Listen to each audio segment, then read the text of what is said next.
விழுந்தது புகார். சோழ மாமன்னர் இளஞ்சே சென்னி மௌரியரை செருப்பாழியில் வென்று கலகம் செய்து வந்த தென் பரதவரை போரில் அடக்கி பல்வேறு வீரச் செயல்களை செய்திருந்தாலும் உருவபக்ரேர் இளஞ்சே சென்னி என்றே புகழப்படுபவர். அவர் புறவித்தேரை செலுத்தும் அழகானது அவரது வீரச் செயல்களை எல்லாம் கடந்து புகழ் பெற்றிருந்தது. ஆதலால்தான் சிறுப்பாழி எறிந்த இளஞ்சே சென்னியை புலவர்கள் இளம்பெருஞ்சென்னி என பாராட்டி பாடினாலும் அவரை பொலந்தேர்மிசை பொலிவு தோன்றி என்றே உருவபக்ரேர் இளஞ்சே சென்னியை புகழ்கின்றனர். இந்த புகழ்ச்சியிலிருந்தே சென்னியின் புறவித்தேரின் தோற்றத்தையும் அவன் புறவி செலுத்தும் அழகையும் ஊகிக்கலாம். பொலந்தேர் என்றால் பொன்னால் ஆகிய அழகிய தேர் என்று பொருள். இளஞ்சே சென்னியின் புறவி தேரானது பொன்னாலும் யானை தந்தத்தாலும் செய்யப்பட்டிருக்கும். தேரின் சக்கரத்தின் கால்கள் தந்தத்தால் செய்யப்பட்டிருக்கும். சக்கரத்தின் வட்டை நடுப்பகுதியில் இருக்கும் அச்சு குடம் போன்ற அனைத்து பாகங்களும் தங்கத்தால் செய்யப்பட்டு கடையானைக்கு பதில் ஒரு நீண்ட யானையின் தந்தம் சொருகப்பட்டு ஒளிர்ந்து கொண்டிருக்கும். தேரின் விமானமும் தங்கத்தால் செய்யப்பட்டு அதில் பொதிக்கப்பட்டிருக்கும் வைரம், பவளம், மரகத கற்கள், வைடூரியம் போன்றவற்றால் உருவான தோற்றம் பிரமிக்க வைக்கும். இறக்குமதி செய்யப்பட்ட 4 அரேபிய வெண்குதிரைகளை வரிசையாக தங்க இழைக்கயிற்றால் கட்டி புறவித்தேரானது பிரம்மாண்ட அழகுடன் பவனி வரும். ஆகாயத்தையே குடையாக கொண்டு புலிக்கொடி பறக்க பாய்ந்து வரும். இளஞ்சே சென்னியின் தேரை கண்டவர்கள் வானில் ரதத்தில் பரிதி வலம் வருவதாக இதிகாசங்களில் குறிப்பிடுவார்களே, அந்த பரிதியின் ரதமானது இளஞ்சே சென்னியின் புறவித்தேரை போன்றுதான் இருக்குமோ என எண்ண வைக்கும்படி பிரம்மாண்டங்களின் ஒட்டுமொத்த உருவமாய் காட்சியளிக்கும் இளஞ்சே சென்னியின் தேர். ஆதலினால்தான் சென்னி புறவித்தேரை செலுத்தும் அழகை காண ஒவ்வொரு வருடமும் புகாரில் பல்லாயிரக்கணக்கான மக்கள் கூடுவார்கள்.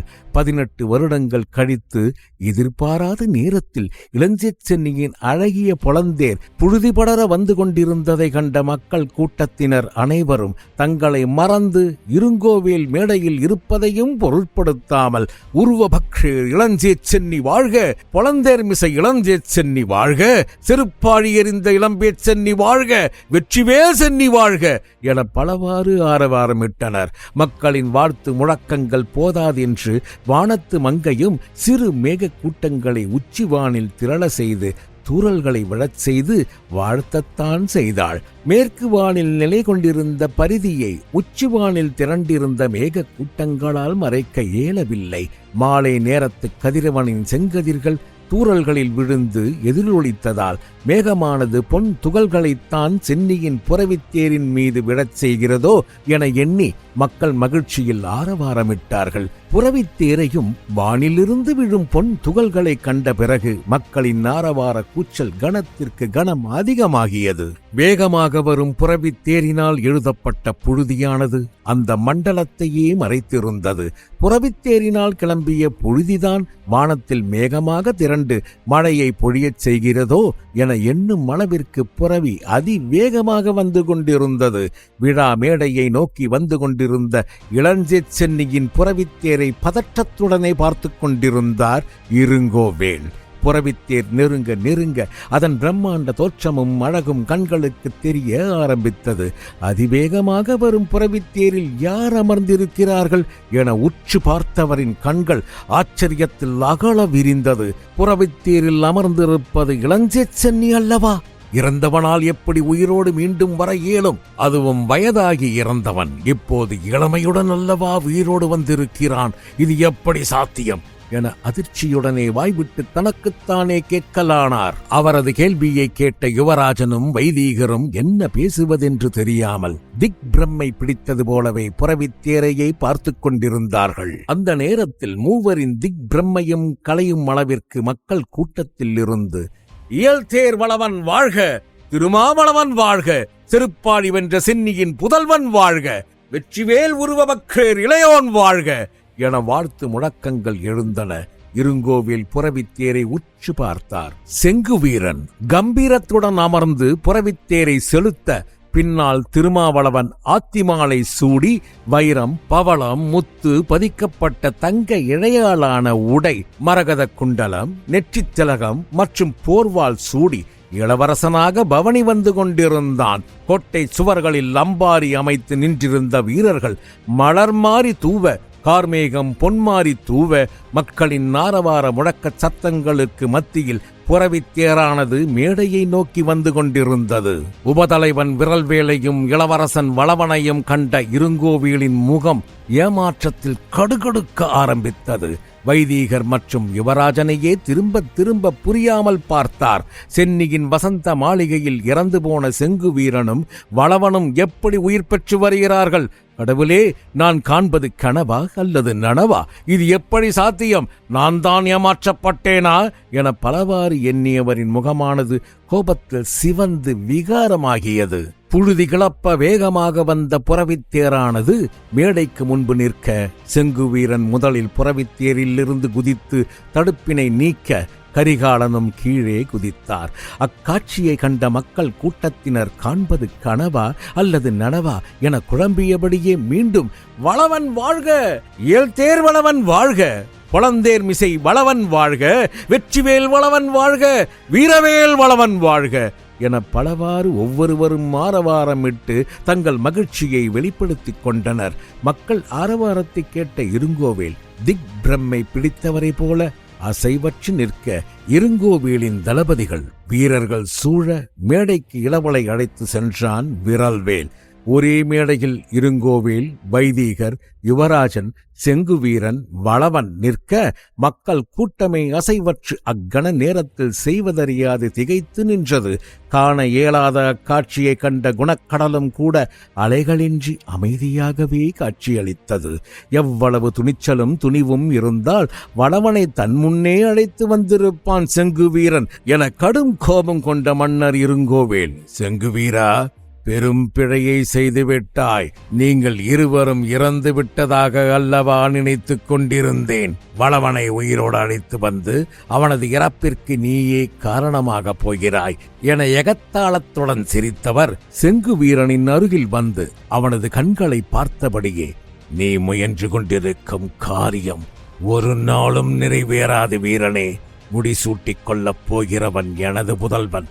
நீ கைப்பற்றி வைத்திருக்கும் புகார் மட்டுமல்ல, நீ மணக்கத் துடிக்கும் வளவனார் மகளையும் மணந்து ஆளப்போகிறவனும் என் புதல்வனே. நீங்கள் இருவரும் சாகப் போகிறீர்கள் என ஆக்ரோஷத்துடன் கூறலானார். இருங்கோவேல் கூறியதை கேட்டு விரல்வேலின் கோபம் தலைக்கேறி கண்கள் சிவக்க ஆரம்பித்ததை கண்டவர் குரலை உயர்த்தி, வேந்தா, இன்னும் ஏன் தாமதிக்கிறாய்? நமது திட்டங்கள் அரங்கேறட்டும் என கட்டளையிட்டார். மன்னர் இருங்கோவேலின் கட்டளையை கேட்ட வேந்தனும் தனது வீரர்களுக்கு, வீரர்களே தாக்குங்கள் என கட்டளையிட, மேடையின் வலப்புறமாக ஒன்று சேர்ந்து திரண்டிருந்த வீரர்கள் அனைவரும் பெரும் ஆரவாரத்துடன் தத்தம் ஆயுதங்களை உயர்த்தியபடியே மரத்தினால் செய்யப்பட்ட தடைகளை உடைத்துக் கொண்டு முன்னேறினர். கூட்டத்தில் ஒரு பகுதியினர் இருங்கோவேலின் வீரர்கள் என்பதை கண்ட மக்கள் கூட்டத்தினர் அச்சத்தில் ஒருவரை ஒருவர் முண்டியடித்துக் கொண்டு ஓட எத்தனித்தார்கள்.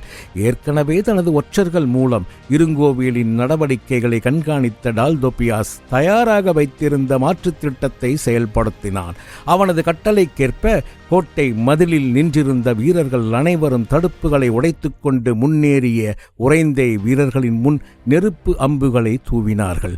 ஏற்கனவே அங்கு எரி எண்ணெய் மற்றும் கற்பூரத்தை புதைத்து வைத்திருந்ததால் அவை தீப்பற்றி வேகமாக முன்னேறிய வீரர்களை தடுத்து விட்டன. மக்கள் கூட்டத்தோடு கூட்டமாக நின்ற செங்கு வீரனின் வீரர்கள் அனைவரும் சரமாரியாக தாக்க பல்லாயிரக்கணக்கான உறைந்தை வீரர்கள் அனைவரும் சிதற தொடங்கினார்கள். உறைந்தை வீரர்களின் முன்னும் வலப்புறமும் புகார் வீரர்களின் எரியம்புகள் தாக்குவதால் குணக்கடல் மற்றும் காவிரி ஆற்றில் குதித்துத்தான் தப்ப இயலும் என்பதை உணர்ந்தவர்கள் பின்வாங்கி ஆயுதங்களை போட்டுவிட்டு புறமுதுகிடத் தொடங்கினார்கள். குணக்கடலிலும் காவிரி ஆற்றிலும் மரக்கலங்களில் நின்ற வீரர்களும் ஒரே நேரத்தில் தாக்க உறைந்தை வீரர்கள் நடுவில் அகப்பட்டு கொண்டார்கள். நாலாபுரமும் புகார் வீரர்கள் உறைந்தை வீரர்களை சூழ்ந்து கொண்டு தாக்க ஆயுதங்களை போட்ட பல்லாயிரக்கணக்கானவர்களும் சரணடைந்தார்கள். உறைந்தை வீரர்களை நோக்கி புகார் வீரர்கள் அம்பினை எய்யத் தொடங்கியதுமே நூற்றுக்கணக்கான யவன வீரர்களும் வரிசையாக நின்று கேடயத்தால் தடுப்பு அமைத்துக் கொண்டு பெரும் கவசமாக மேடைக்கு முன் நின்று சூழ்ந்து கொண்டார்கள். அவர்களை தாக்கி ஊடுருவி எவராலும் மேடைக்கு வர இயலாது என்பதையும் இருங்கோவேல் ஊகித்துக் கொண்டார். பல வருடங்களாக சிறுக சிறுக செயல்படுத்திய திட்டங்கள் அனைத்தையும் கன நேரப் பொழுதில் முறியடித்து தன்னை தோல்வியடையச் செய்துவிட்ட செங்கு வீரனை கண்ட இருங்கோவேல் கடும் கோபத்தோடும் விரக்தியோடும் நின்று கொண்டிருந்தார். இருங்கோவேலிடம் கோபமாக வந்த விரல்வேல், இருங்கோ, சற்று முன் பல்லாயிரக்கணக்கான மக்கள் முன் கூறினாயே, முடிசூடப் போகிறவன் உன் மகன்தான் என்று. அது ஒரு நாளும் நடக்காது. முடிச்சூடி புகாரை ஆளப் போகிறவன் வளவன் என்றவன் கோபத்தோடு டால்தோபியாஸ் என சத்தத்துடன் அழைக்கலானான். செங்குவீரன் அழைத்ததை கண்டு துணியால் மூடப்பட்ட ஒரு தாம்பாளத்தை கையில் எடுத்துக்கொண்டு வேகமாக ஓடி வந்தான் டால்தோபியாஸ். மூடியிருந்த துணியை இழுத்தான் செங்குவீரன். டால்தோபியாஸின் கையில் இருந்த புலி வடிவம் பொருந்திய வைர மணி மகுடத்தை தூக்கி அருகில் நின்ற கரிகாலனின் தலை மீது சூட்டி புகாருக்கு மன்னனாக அறிவித்தான் செங்குவீரன். செங்குவீரன் தனக்கு முடிசூட்டுவான் என கரிகாலனும் அத்தருணத்தில் எதிர்பார்த்திருக்காததால் அவர் வியப்படைந்தார். அவரது வியப்பு தோன்றி அடங்குவதற்குள் விரல்வேல், செருப்பாழி எறிந்த உருவமக்ரேர் இளஞ்சென்னியின் புதல்வன் சோழ மன்னர் கரிகாலன் என கூற சுற்றியிருந்த மக்கள் கூட்டத்தினர் அனைவரும் வாழ்க வாழ்க என முழக்கமிட்டனர். தொடர்ந்து மக்கள் சோழ சக்கரவர்த்தி கரிகால வளவன் வாழ்க, சோழ மன்னர் கரிகார் பெருவளத்தான் வாழ்க என ஒவ்வொருவரும் ஒவ்வொரு விதமாக ஆரவாரமிட்டு தங்கள் மகிழ்ச்சியை வெளிப்படுத்திக் கொண்டார்கள். தனது மெல்லிய நீண்ட போர்வாளை உருவிய விரல்வேல் ஆரவாரமிட்ட மக்கள் கூட்டத்தை நோக்கி உயர்த்தினான். உயர்த்தப்பட்ட வாளை கண்டதும் மக்கள் கூட்டத்தினர் அமைதியானார்கள். கடற்கரை மணலில் பஞ்சு விழுந்தாலும் சத்தம் எழும் அளவிற்கு அந்த திரளை அமைதியானது. உருவிய போர்வாளினை தனது இடையுறைக்குள் போட்டுக்கொண்ட விரல்வேல் இருங்கோவேல் முன் வந்து நின்று, இருங்கோ, சோழ சிம்மாசனத்திற்கான யுத்தம் இன்றோடு முடிந்துவிட்டது. ஆனால் நமக்கான யுத்தம் இன்றுதான் தொடங்கவிருக்கிறது.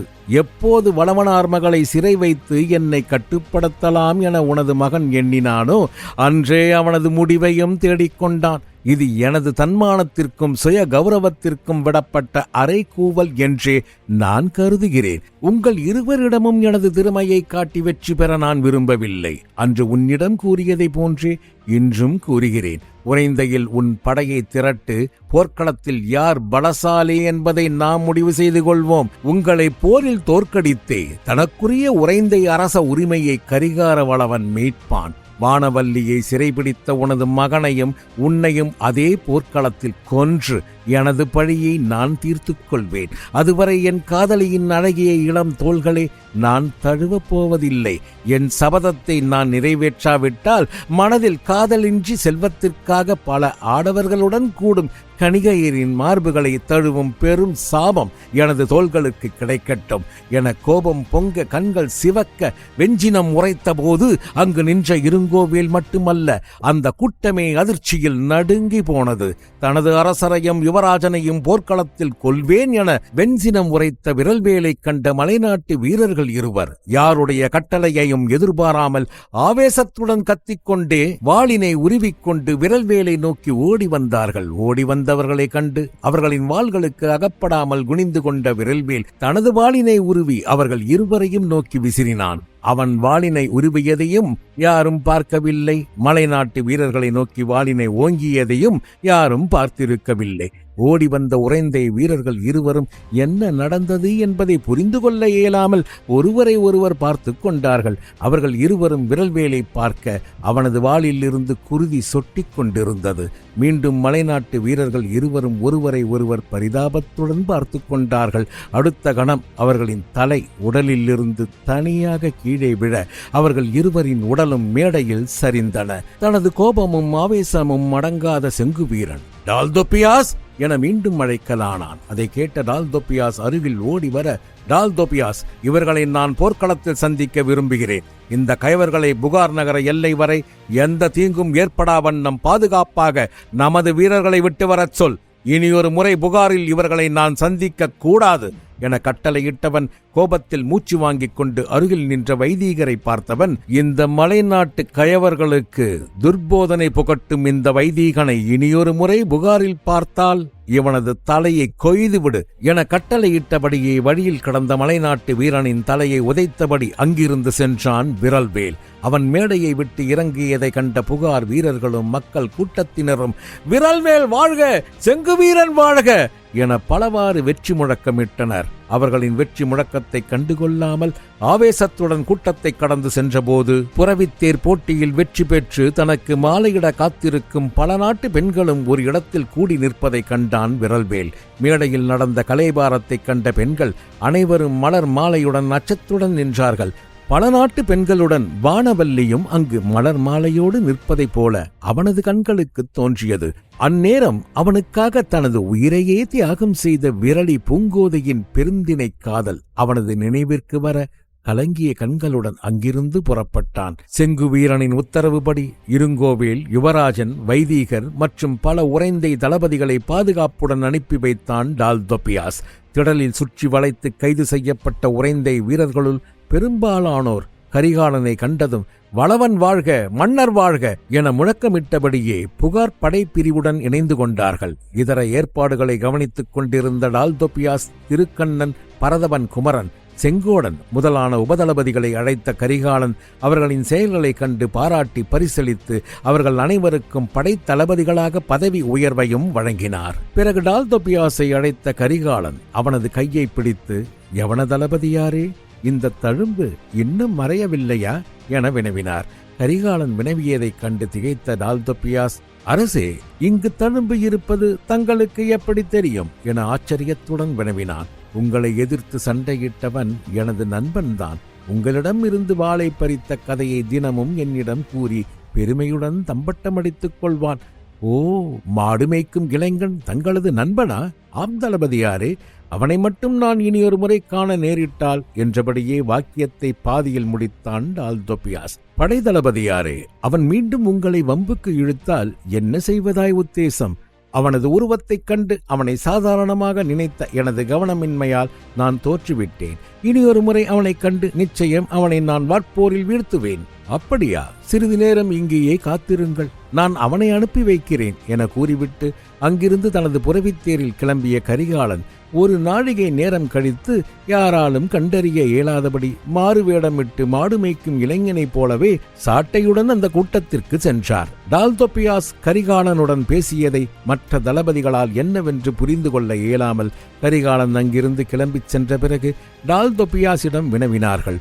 டால்தொப்பியாசும் மாடு மேய்த்த சிறுவன் செய்த வம்பினை விரிவாக கூறி அவனது திறமையை பற்றி புகழ்ந்து கொண்டிருந்தான். அந்நேரத்தில் தனக்கு பின்னால் யாரோ வெகு அருகில் கடந்து செல்வதை உணர்ந்த டால்தொப்பியாஸ் திரும்பினான். 2 வருடங்களுக்கு முன் வம்பிழுத்த அதே இளைஞன் சென்று கொண்டிருந்தான். அவனது தோள்களை பற்றிய டால்தொப்பியாஸ் அவன் முன் சென்று அவனது முகத்தை பார்த்தான். டால்தொப்பியாஸின் கண்கள் ஆச்சரியத்தில் அகல விரிந்தது. திகைத்தான். திகைப்பிலிருந்து அவன் மீளாதவனாய், அரசே, மன்னா ஏதோ கூற வாயெடுத்தான். அதற்குள் முந்தியவன், தளபதியாரே, தாங்கள் மீண்டும் என்னுடன் போர் புரிய வேண்டும் என ஆசைப்பட்டீர்கள் அல்லவா? வாளினை உருவுங்கள் என கட்டளையிட்டான். டால்தொப்பியாஸிற்கும் மாடு மேய்க்கும் இளைஞனுக்கும் இடையில் துவந்த யுத்தம் கடற்கரையில் தளபதிகளின் முன்னிலையில் தொடங்கியது. திடீரென யவன தளபதிக்கும் சாதாரண இளைஞனுக்கும் இடையில் தொடங்கிவிட்ட வாட்சமரை காண மக்கள் கூட்டத்தினர் ஓடி வந்து அவர்களை சூழத் தொடங்கி ஆரவாரமிடத் தொடங்கினார்கள்.